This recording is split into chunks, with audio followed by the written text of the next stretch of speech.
I'd like to introduce our luncheon speaker. He's certainly not a stranger to the people in this audience today, but is a gentleman that has responsibility. As we heard yesterday, 1%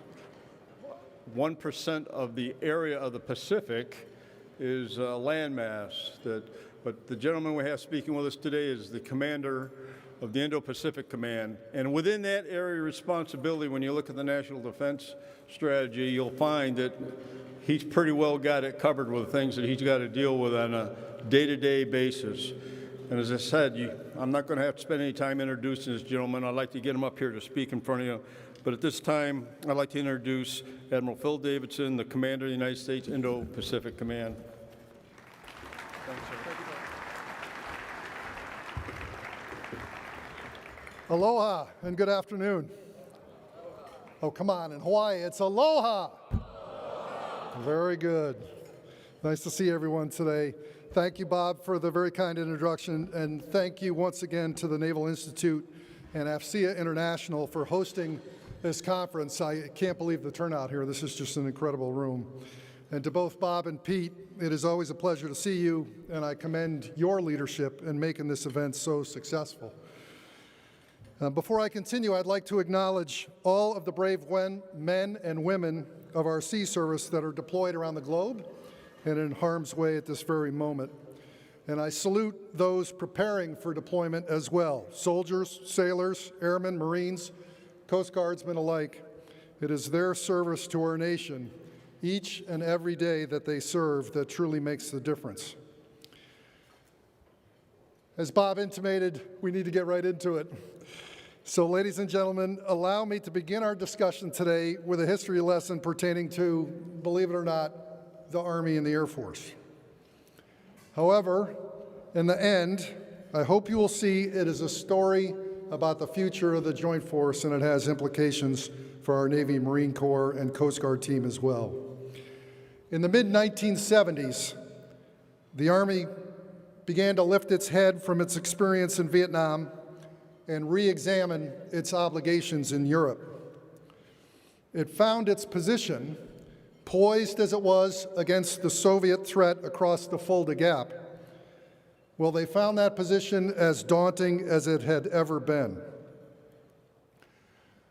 The United States defense construct, then called active defense in 1976, was such that U.S. troops in Western Germany, over 200,000 strong, would fight to not lose the so-called first battle. And they would do so by trading space for time. And by trading space, I mean ceding it. And that space was the territory of our allies. The calculus determined that this was the only pragmatic solution to fighting, that is to say, fighting outnumbered, without rapidly escalating the fight or losing outright. It was a live to fight another day. The conventional wisdom at that time, based on World War I and World War II models, was that U.S. forces would mobilize, they would deploy to Europe, they would then join our allies in reclaiming their lost territory. Now, naturally, the possibility of this construct playing out upset the members of NATO, especially West Germany. After all, the purpose of the alliance was first and foremost to prevent war and to present a vision of how to fight without turning Allied territory into a twice contested battlefield, perhaps for the third time in a century. Active defense's primary deficiency was that it did not account for the theater strategic and the alliance context of war in Europe. I hope you all know that active defense gave way to something much better. Active defense soon led to the U.S. Army and Air Force's development of air-land battle, which in brief combined the U.S. Air Force's deep fires capability with the mobility of the Army's maneuver forces to attempt to deny Soviet objectives in a close fight and in a deep fight. Air-land battle took advantage of our capabilities and also expanded on those in development to evolve the strategic approach for the European theater. And ultimately, it merged tactical development, our technology, and our training into a common doctrine for the joint force. In terms of tactical development, it is important to note that air-land battle changed the existing theater warfighting concept from not losing the first battle to actually winning the most important one, defeating the Soviets' second echelon force. This was a critical change because it directly challenged the heart of the Soviets' military theory of victory. Second, I mentioned technology. Our advances in technology, such as the emerging intelligence, surveillance, reconnaissance complex, and precision strike and navigation, not only filled known warfighting gaps, it also introduced new methods of striking and destroying that Soviet second echelon force. Third, air-land battle developed and integrated new training concepts and capabilities. In what later became known as the training revolution, the Army took a lesson from the development of programs like the Navy's Top Gun during Vietnam and the Air Force's Red Flag series to create their own national training center and concept. Air-land battles, integration of tactical development, technology, and training demonstrated to our NATO allies and our adversary alike the capability, the capacity, and the will to deny Soviet objectives by imposing unacceptable cost on their conventional military forces. Air-land battle provided the U.S. and NATO forces the strength and ability to deter Soviet aggression. Now, for those of us who are old enough to remember the value of a strong deterrent, there are many lessons to be learned here. One of those refreshers lies on the effectiveness of our deterrence strategy during the Cold War, as the principles of deterrence since then have not changed. Deterrence is only effective if the adversary believes a combat credible opponent force exists with the capability, the capacity, and the will to fight and win. And by definition, there are two types of deterrence: deterrence by punishment and deterrence by denial. Of course, there will always be an element of deterrence by punishment, where the deterrent lies in the promise of punishment on the adversary, generally following the aggression. Our nation's strategic deterrent lies at the core of that element. But I think we can all agree that deterrence by punishment alone leaves few options should deterrence fail, and the consequences are enormous. The value of deterrence by denial comes in placing the burden on our adversary. We must convince them that the costs of their action to achieve their objectives by military force are simply too high. And in order to effectively deter, we need to arm our joint force again with the proper capabilities, the capacities, the authorities, indeed, a resulting concept or doctrine. One that supports rapid integrated joint force employment, accurate offensive power, and provides an effective defense. The National Defense Strategy charges us with revisiting the way we think about these last 3 decades of warfare. It is not very dissimilar to the challenges faced by those who led the transformation to air-land battle. New geopolitical realities today, expanding warfighting domains, and emerging technical capabilities are challenging the doctrinal status quo. The joint force must continue to transform its doctrine, or we will have little to fall back on except our recent experience in counterinsurgency and constabulary operations. Today's transformation must be realized through the creation of a modern warfighting concept that can meet today's challenges.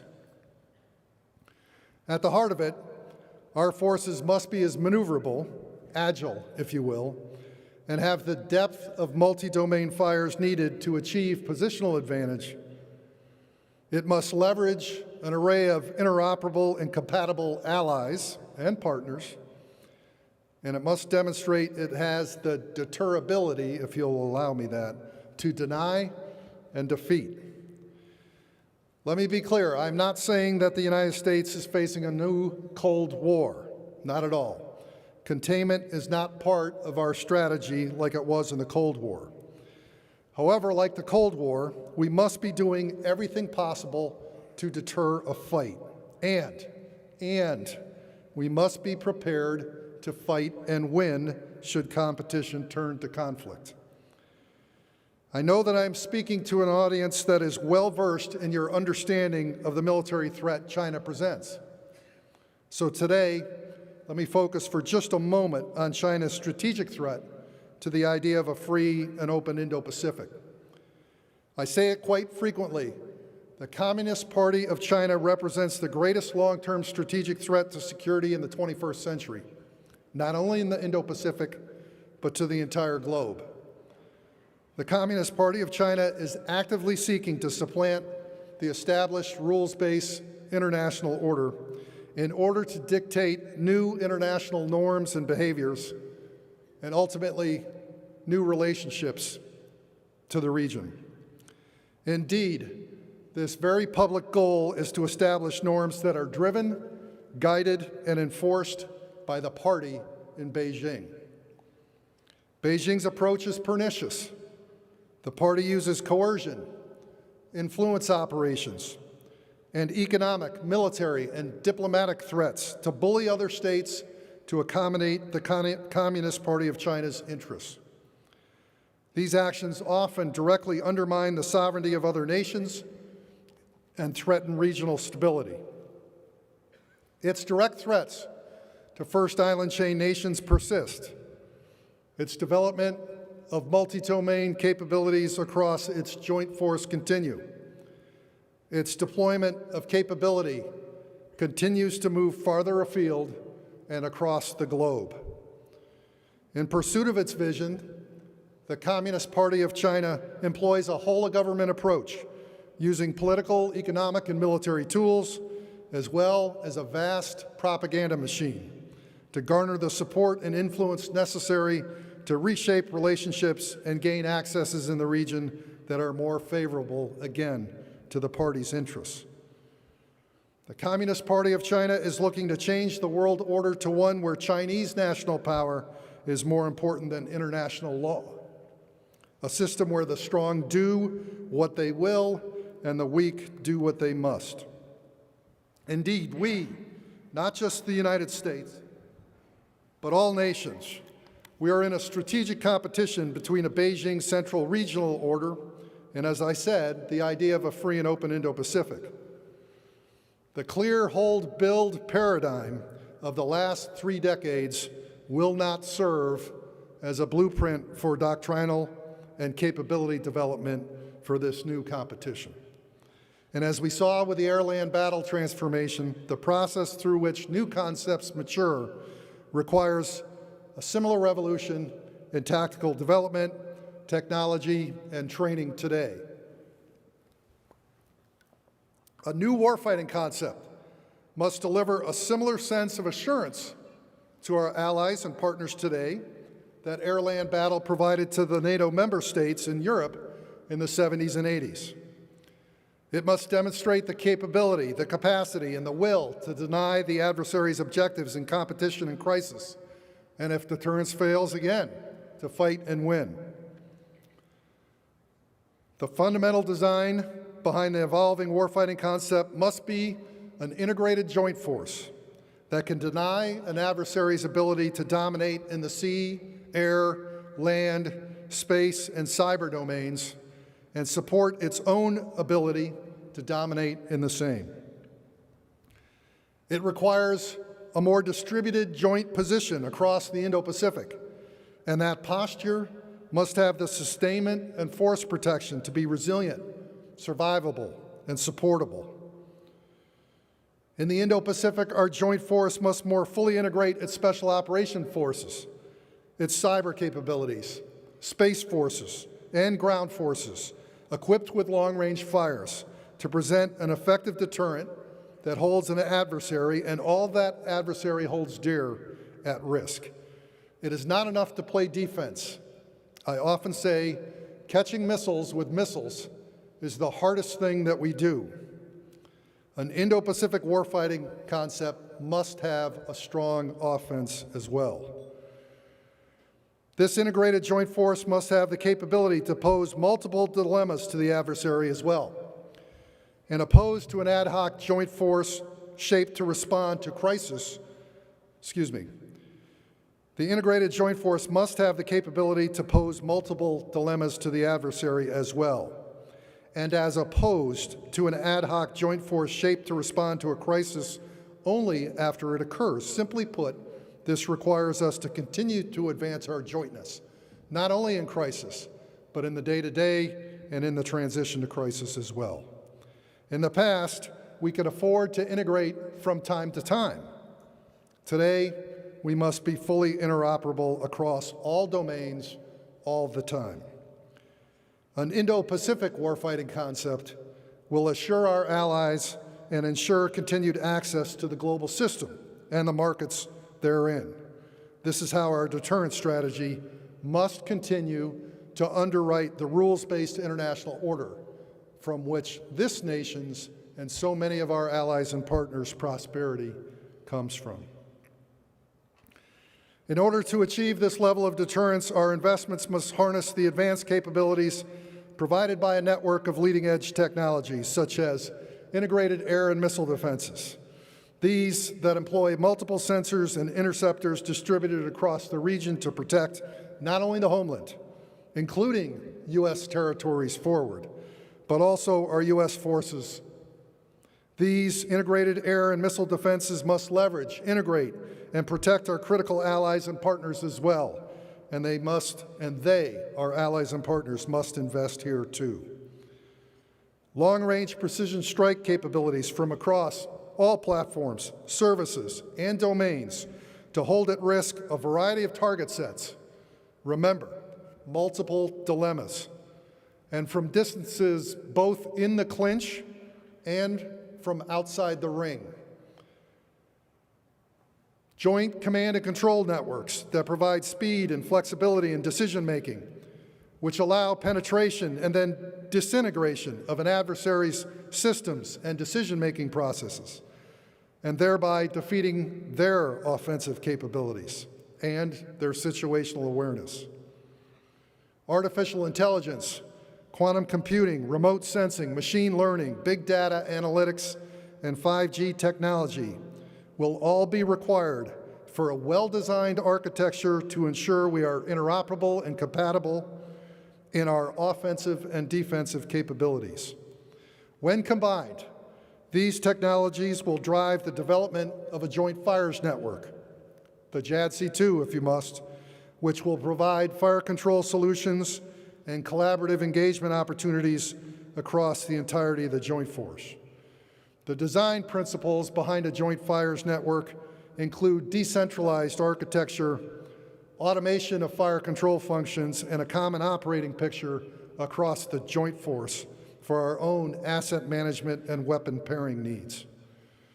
The joint fires network must enable the joint force to dominate across all domains at the times and places of our choosing, help us improve on our simultaneous and sequential operations, and do it throughout an ever-enlarging battle space. Now, with technology advances and tactical development, must go more advanced joint training capability and capacity. For its backbone, we need a joint network of training ranges capable of meeting the exercise, experimentation, and innovation objectives of this new warfighting concept. Unfortunately, our current range test and/or training facilities are built separately by each service, sometimes by their service test and development community, and rarely with the joint force in mind. Further, they are not funded to enable joint training.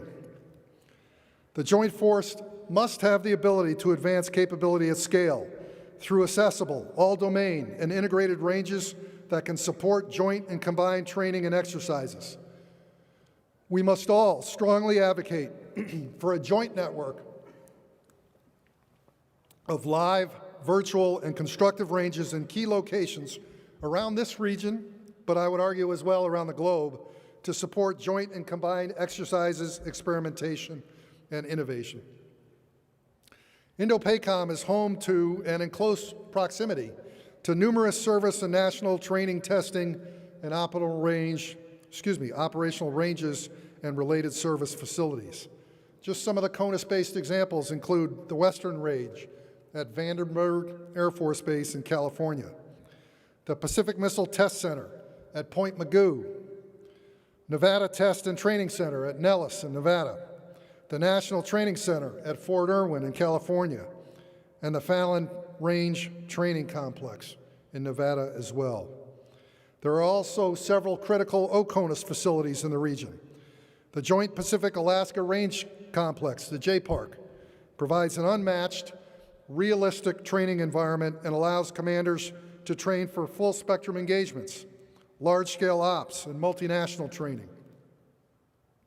The Pacific Missile Range Facility, PMRF, at Barking Sands in Hawaii, is the world's largest instrumented, multi-dimensional testing and training range, and the only range in the world where subsurface, surface, air, and space vehicles can operate and be tracked simultaneously.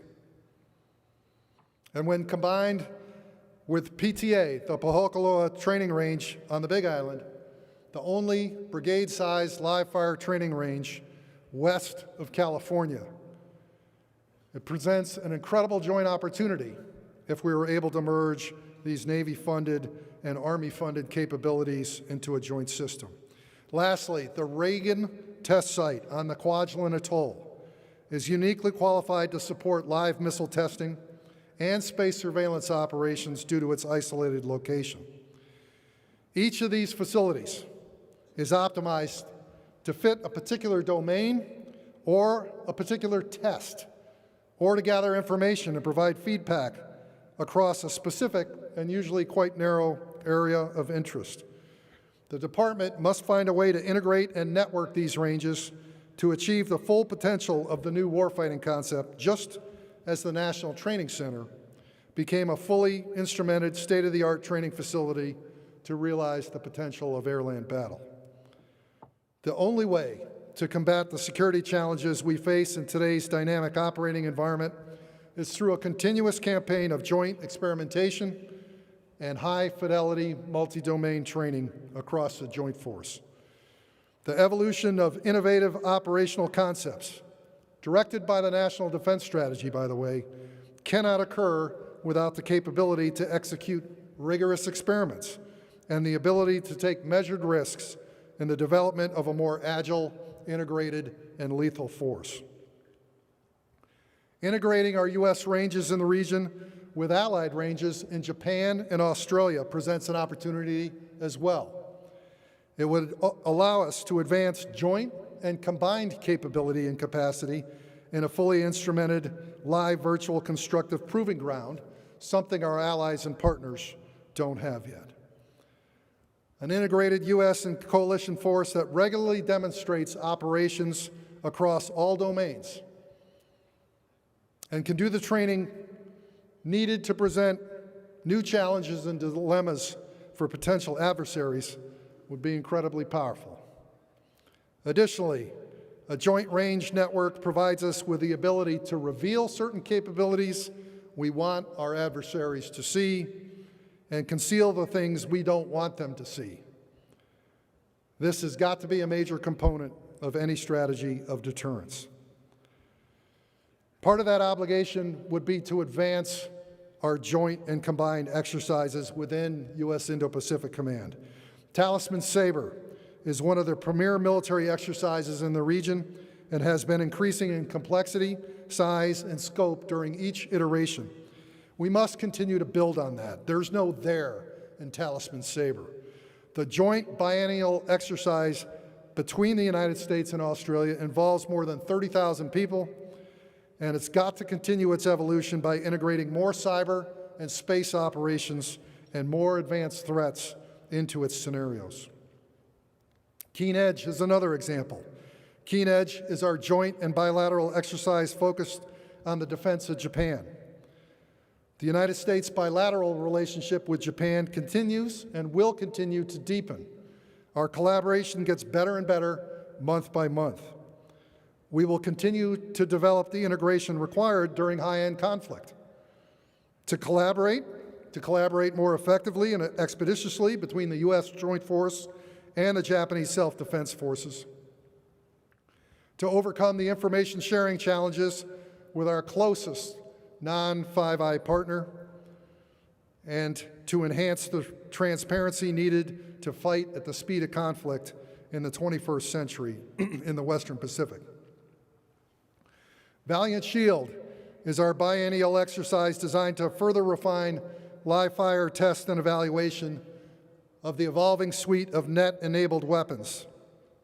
This U.S.-only exercise features the service's most advanced platforms and units. These include Marine F-35s, Navy P-8s, and the nascent Army Multi-Domain Task Force concept to come to test our ability to conduct joint-enabled assault forward in the Indo-Pacific. This complex training enables real-world proficiency in sustaining joint forces during the entirety of the detect to engage sequence and to employ precision munitions in all domains. Each iteration of Valiant Shield seeks to advance the independence of ISR, the distribution and decentralization of long-range precision strike, and the integration of shared set elements, the links, the electronic support measures, the voice networks that bring it all together in order to achieve more seamlessness and more simplicity in our joint integrated fires and command and control. In all, these three exercises and others must serve as the ideal setting where tactical development, training, and technology converge for the joint and combined force, necessary to deter and absolutely necessary to fight and win. So if I may, in closing, the U.S. must continue to seek its enormous advantages in technology development, in tactical development, the people, you in the audience, that put into the thinking of how we'll move forward tactically, and the training system of exercises and ranges to deliver on an Indo-Pacific warfighting concept that demonstrates its will, its capability, and its capacity to fight and win. At Indo-PACOM, we are working with the services throughout the Pentagon, our components, and indeed the Department and the Hill to get this right.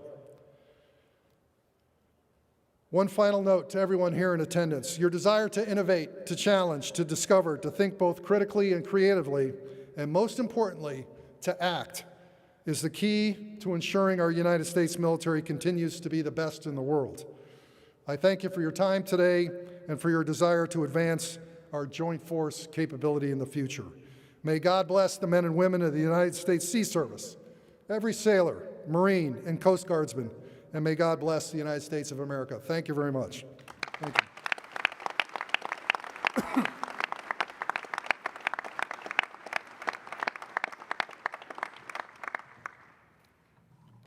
I think I'm here to take some questions.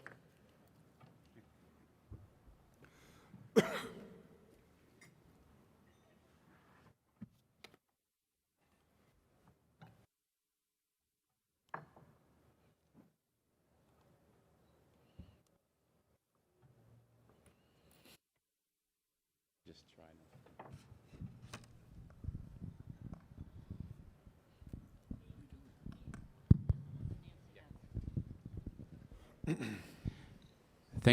Thank you, Admiral. Pete Daly, Naval Institute. The service chiefs tend not to get up in the morning and think, what can I do for joint command and control today? Yeah. They have a lot on their plates. And with the evolution that you described, which makes a lot of sense, do we need to go back and identify an agent for this activity, much like we had with Joint Forces Command, or maybe some version of that for the future? A joint component to do such a thing? To tell you the truth, at this point, and given the bills that all the services, I think, they're trying to balance, it hasn't really come up in the conversation the last few months. Most of that responsibility resides within the Joint Staff in the J7. There, they do doctrinal development, and in fact are working on a joint warfighting concept to have a due date at the end of the year. In tandem with that was the evolution of joint exercise funds, which were placed amongst all the combatant commanders before, but there's opportunity to, deepen that with all the other combatant commanders going forward. Knitting together, and there is plenty of opportunity for joint force exercises forward, and in the force generation process in CONUS and Hawaii and Alaska as well, to take advantage of that going forward. I think we need to seriously look at how we're evolving our joint funding for those exercises in order to make sure we're getting all we can out of it. It's not enough to try to build on a service exercise, although I would, I have to applaud the Navy for one. I mean, RIMPAC is as joint as any exercise that the Joint Force funds and runs under their command and control. We have to look for opportunities there as well. Thank you. Admiral Mike Mann, retired SWO. I greatly appreciate and totally agree with everything that you just said. But I think the coronavirus and the things that it has exposed about our vulnerability to China, our supply chains, our medicine, everything else, if we did everything that you said you needed us to do, it still wouldn't solve the most fundamental problem. And that's the interconnectedness of our economies and our dependence on them for our supply chain. Mm-hmm. And this may sound like more of a statement. I don't know how to phrase the question, but how are we going to get around that piece of it? Mm-hmm. That's the thing that scares me. Mm-hmm. Well, this is the difficulty in contrasting it to the Soviet era, right? The Soviet era, you definitely had bifurcated economic systems on the globe, with capitalism ultimately, dictating the outcome that was to be. Now you have a truly globally integrated economy. I think it's one of the reasons that it's so important that we deter a fight. All that said, I would say China's pernicious activity in the region is evident to the point that you're starting to see some of that singular global supply chain come apart a little bit. Whether it was U.S. placement of the THAAD radar in Korea, and Korea relocating on the order of hundreds of businesses out of China. A bit of the unwinding you see between Taiwan and the People's Republic of China right now. Just in my region alone, other desires by other nations in South Asia and Southeast Asia to be tech leaders.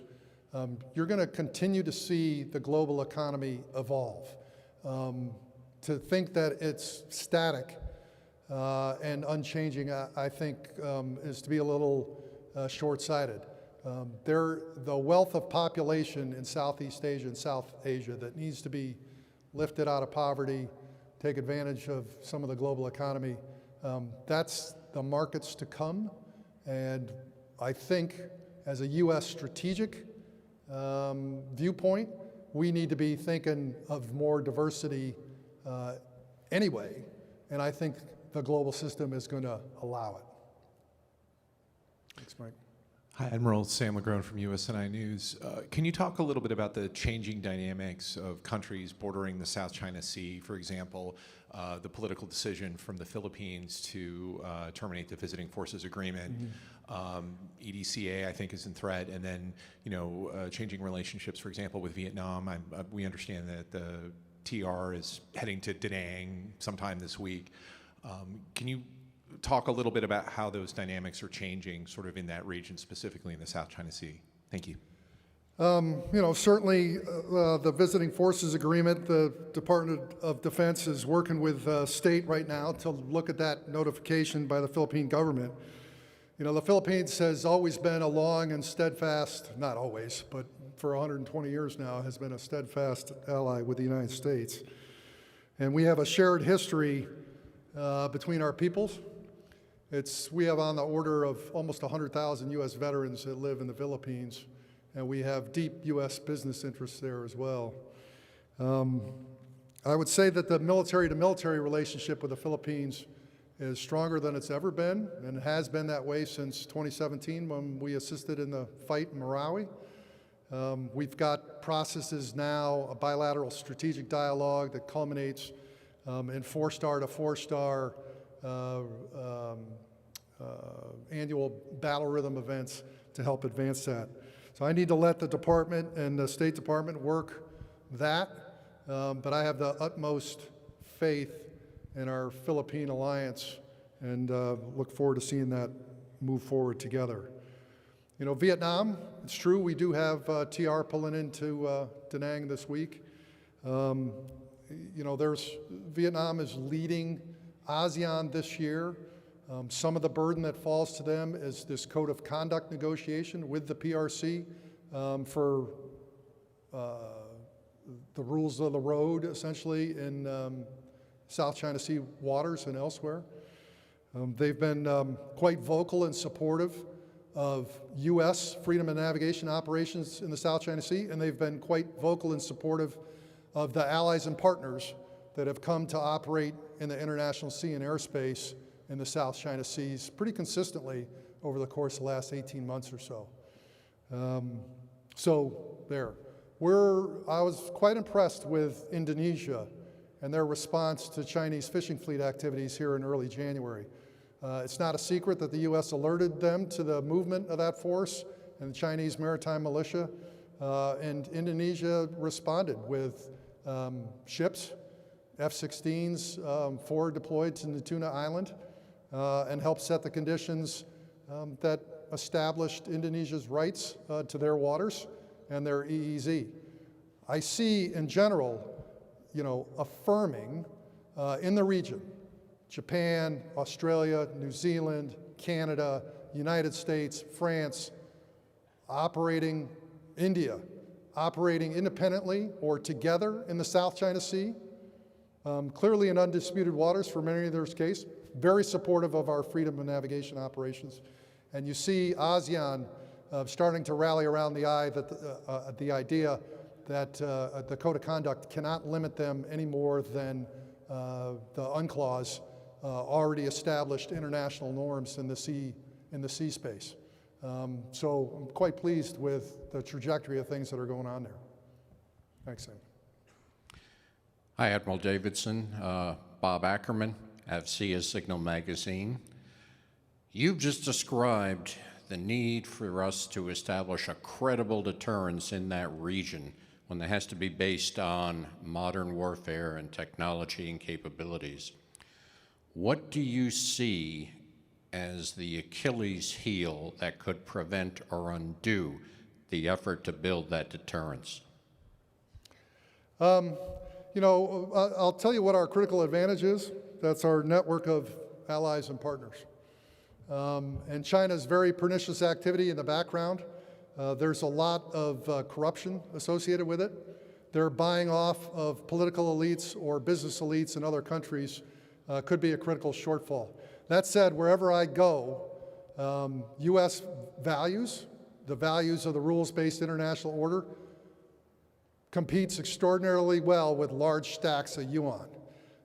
We have to be willing to extend those values across the region, help our allies and partners stand up and be the kind of reliable presence in the region that we have been, going back some 240 years now, and certainly over the last 75. We got to stay on that approach.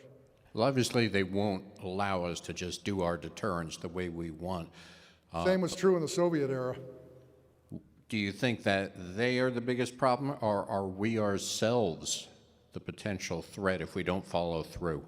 I think the resiliency and the leadership that the United States has demonstrated really throughout the last 75 years is something that, in my experience in the region, wherever I go, people want to be with us. And I think that's an incredibly powerful position to have. Thank you. Good afternoon, Dave, Admiral. Jim Harkins, United States Marine Corps, retired. I'm not into pie in the sky. We got drug into the Korean War because of a treaty. We got drug into Southeast Asia because of a treaty. Do you really think that we can respond when North Korea decides to come down and invade South Korea, when China decides it wants to take over Formosa, or even invade Japan, that we are going to have the assets available locally at that time to deter that happening? Well, we've been able to deter war on the Korean Peninsula now some 66 years, I think. Not quite that, yeah, 66 years. That's the length of our alliance and then some. We need to continue to stay after it. There's challenges that happen on this planet every day. There's no doubt about it. But the resiliency in the U.S.-Korean alliance, the things that we've done and rehearsed together, the capability sets that we're putting into space now, continue to maintain our position there. But do you believe that the nations involved in CETO and other Southeast Asian countries that are not involved in CETO are going to come to the assistance of the United States? Or do you think, and when we take the lead, they're going to be there supporting us? I think wherever I go, I'm meeting with politicians, policymakers, senior uniformed leaders. They all directly state their will and commitment to the idea of a rules-based international order, and they will be there to help defend against tyranny. Thank you. Good afternoon, sir. Alan Philpott from POC4I. Sir, looking into the future, in your role as the commander for Indo-PACOM, what role do you see for unmanned surface vehicles? One of the challenges my organization faces now is working with Fleet Forces Command and Surf Devron 1 to define the CONOPS for how these vessels will operate, and also to, at the same time, develop derived requirements. We want to get this right. So what's your view of how unmanned surface vehicles will operate in the Pacific? Well, I mean, there's a general concept behind what we're talking about here, which requires more distributed sensors, more distributed weapons, the connectivity that makes that all come about. The opportunity in unmanned surface vessels, indeed. I mean, we're seeing this in the air over the course of the last 20 years as a lesson. You can put sensing in the sky, you can put weapons in the sky to close understanding, to close a fires gap, and absolutely help advance your own tactics, operations, and strategy going forward. The same opportunity is there in unmanned surface vessels as well. Thanks. Thank you. Getting the hook. So, Admiral Davidson, thank you for taking the time and coming here and visiting with us today. And thank you for laying out some of the capabilities and the needs from your perspective as the commander of the Indo-Pacific Command. You did a good job characterizing China from the high level. And I think we all need to dig down and get a better understanding that goes well beyond this too. The topic of joint fires, the joint exercises, going beyond joint into the coalition and having those training ranges out there where it's not just training, it's an interoperability issue too, as well as developing the confidence you said. So thank you very much for being here today. And on behalf of AFCEA and USN, I'd like to present you with a token of our gratitude, a copy of the Chinese Communist Espionage and Intelligence Primer by Peter Mattis and Matthew Brazil. And inside you'll find an AFCEA book. bookmark. You could probably write this book. Thank you very much, Admiral. Thank you.